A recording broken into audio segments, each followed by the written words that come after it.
Dito sa video na to, nagsimula lahat sa pangangatok sa pintuan na naging sanhi ng pagkabalisa ng kanyang pamilya. Pag binubuksan daw nila ang pintuan, tila ba meron silang nararamdaman na kakaiba na parang may pumapasok sa kanilang pintuan. At ang kwento pa, nagpapanggap daw ito at ginagaya niya ang kanyang anak.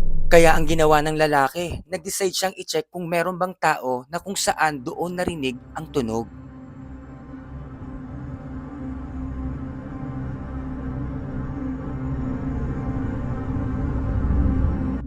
Nang binuksan na nila ang ilaw, ang kanilang anak ay narinig nila na tila ba tumatawag ito sa kanyang mami. Pero nang i-check na nila ito, ang kanilang anak ay natutulog lang. Amor mío.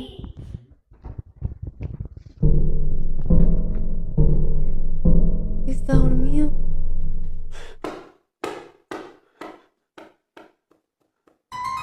Se escuchó el pan. Ay, qué miedo. Un chistecito. Un chistecito.